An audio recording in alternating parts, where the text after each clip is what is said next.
गोयचे सुमार 50 वयर पर्यटक काश्मीर भोंवडेर गेल्ले. पहलगामान हल्लो जाल्लो तेन्ना हे पर्यटक खंय लागींच्याच एका हॉटेलांत जेवताले. जेवण करून हे पर्यटक मुखार वचपाचे आशिल्ले, पूण टायम बरो म्हूण ते वाटावले. हे सगळे पर्यटक सुरक्षीत आसात. तांचे कडेन संपर्क केला. तांकां सुरक्षीतपणान गोंया हाडपा खातीर आमचे यत्न सुरू आसात म्हूण मुख्यमंत्री डॉ. प्रमोद सावंतान सांगले.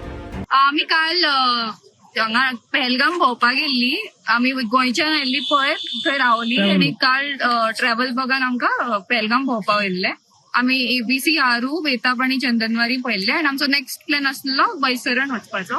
आमी सकयल लंच करताली तेन्ना म्हणल्यार आमकां फायरिंगाचो आवाज आयलो वयल्यान आनी इंजर्ड लोक वयल्यान सकयल धांवतात ते दिसले.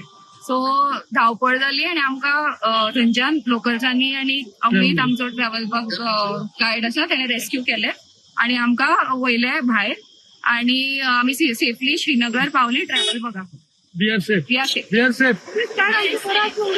जम्मू आनी काश्मीरात जाल्ल्या भ्याड हल्ल्याचो निशेध करता आसतना जो धर्मावयल्यान विचारून तेंच्यांनी अशा पद्दतीत गोळीबार करप हे अत्यंत खेदजनक आसा. हांव तांचो गोंय सरकारच्या वतीन गोंयच्या लोकांच्या वतीन निशेध करता. माननीय प्रधानमंत्री नरेंद्र मोदीजी यांचे अखंड भारताचे स्वप्न 370वें कलम रद्द करून तांच्यांनी साकार करून जम्मू आणि काश्मीरात टुरिस्ट खूप मोठ्या प्रमाणात वाडपाक लागिल्ले. आज कम्प्लिटली टेररिझमचो नष्ट करपा खातीर माननीय मोदीजी स्ट्रॉंग स्टेप्स उचलतले हाची आमकां खात्री आसा आनी पूर्ण गोंयचे लोक, गोंयचे सरकार हे तांच्या बरोबर आसा. Bureau report, Gomantak TV.